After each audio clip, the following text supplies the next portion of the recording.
আসবে আবার ফিরে বাংলার ঘরে ঘরে ইসলামের বাণী নিয়ে আল আজহারি। আসবে আবার ফিরে বাংলার ঘরে ঘরে ইসলামের বাণী নিয়ে আল আজহারি। আল আজহারি, আল আজহারি, মিজানুর রহমান আল আজহারি। আল আজহারি, আল আজহারি, মিজানুর রহমান আল আজহারি। আসবে আবার ফিরে বাংলার ঘরে ঘরে ইসলামের বাণী নিয়ে আল আজহারি। এখানে অনায়াসে 20 লাখ লোক বসতে পারবে। পুলিশ, আর্মি থেকে সকল নিরাপত্তা কর্মীগণ আমাদের এখানে থাকবেন। আমাদের প্রায় 500 পুলিশ থাকবেন। আমাদের এখানে আদ্দিন ফাউন্ডেশন কর্তৃক পরিচালিত 3 দিন ব্যাপী এই ঐতিহ্যবাহী মাহফিলে অনেক সুনামধন্য বাংলাদেশের বিখ্যাত বক্তাগণ উপস্থিত থাকবেন। আমাদের এই 3 দিন মাহফিলকে কেন্দ্র করে আমরা অনেক কাজ করেছি। স্টেজ থেকে শুরু করে মেন স্টেজ থেকে শুরু করে অনেকগুলো প্যানেল স্টেজ আমাদের প্রায় 15টা জায়গায় LED বসানো হয়েছে এবং আরও অনেক জায়গায় আমাদের প্রজেক্টর দিয়ে দর্শকদের সুন্দরভাবে দেখার জন্য আমরা ব্যবস্থা করেছি এবং দর্শক যেন প্রান্তীয় মুসল্লিরা যেন ভালোভাবে বসতে পারে এই জন্য আমরা অনেকগুলো প্যান্ডেল তৈরি করেছি। আমাদের দুই পাশে, এই পাশে এবং ওই পাশে, দুই পাশে আমরা ভিআইপিদের জন্য বসার জায়গা করে দিয়েছি।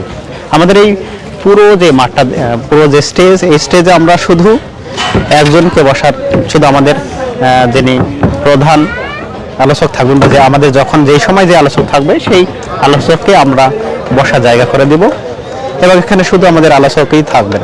এবং আমাদের বিশেষ একটা আকর্ষণ আছে, সেটা হচ্ছে স্টেজের উত্তর সাইড দিয়ে ওই আমাদের হেলিকপ্টার ল্যান্ড করবে। আমাদের আদ্দিন মেডিকেল কলেজের উপর থেকে হেলিকপ্টার ল্যান্ড করে ওর নিচ দিয়ে আমাদের আদ্দিন ফাউন্ডেশনের chairman sir doctor Sheikh Mohiuddin sir, উনি ওনার গাড়িতে করে এই র্যাম সিঁড়ি দিয়ে এই পাশ দিয়ে নিয়ে আসবেন। পুরো র্যাম সিঁড়ি দিয়ে এই পাশ দিয়ে নিয়ে আসবেন।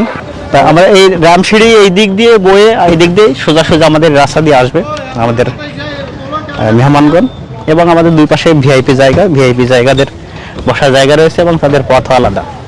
আমাদের এখানে কেউ যদি অসুস্থ হয়ে যায় তাহলে তাদেরকে সঙ্গে সঙ্গে চিকিৎসা দেওয়া হবে এবং আমাদের খাবার পরিবেশন করবেন আমাদের আদ্দিন ফাউন্ডেশন থেকে। সবগুলো আমাদের নিজস্ব খাবার পরিবেশন করা হবে, তো কোনো সমস্যা হবে না। সবগুলো আমাদের যাতায়াত থেকে শুরু করে সবগুলো আমরা নিরাপত্তা দেওয়ার চেষ্টা করব। আমাদের প্রায় 2000 ভলেন্টিয়ার আছে। পুলিশ, আর্মি থেকে সকল নিরাপত্তা কর্মীগণ আমাদের এখানে থাকবেন। আমাদের প্রায় 500 পুলিশ থাকবেন। বিখ্যাত যে 6 জন বক্তা তাফসির করবেন, প্রথম দিন শাইখুল হাদিস আল্লামা মামুনুল হক, আব্দুল হাই মোহাম্মদ সাইফুল্লাহ, আর দ্বিতীয় দিন মুফতি আমির হামজা এবং মাওলানা রফিকুল ইসলাম মাদানী, শায়েখ আহমদুল্লাহ এবং ডক্টর মিজানুর রহমান আজহারি। আমাদের এই ডিজিটাল স্ক্রিনে কিন্তু বড় করে দেখানো হবে এবং মানে চারিদিকে শুধু মানে বাতি আর বাতি। এই বাতিগুলো আমরা দেখাতে চলে যাব, একেবারে বাইরে পর্যন্ত যাওয়ার চেষ্টা করব। এই লাল গালিচার শুভেচ্ছা দিয়ে আমাদের মেহমানদেরকে নিয়ে আসা হবে। এখানেও কিন্তু ভিআইপি পার্সন তারা বসবেন এবং তারা সরাসরি স্টেজের দিকে মুখ থাকবে না, তাদের জন্য লাল গালিচার ব্যবস্থা করা হয়েছে এবং আমাদের প্রশাসনের ভাইরা অলরেডি এখানে দায়িত্ব পালন করছেন যেন নিরাপত্তায় কোনো বিঘ্ন না ঘটে। তার জন্য এই শীতের রাতকে উপেক্ষা করে মা বোনরা যেখানে বসবে 5টা প্যান্ডেল কিন্তু মা বোনদের কমপ্লিট তাদের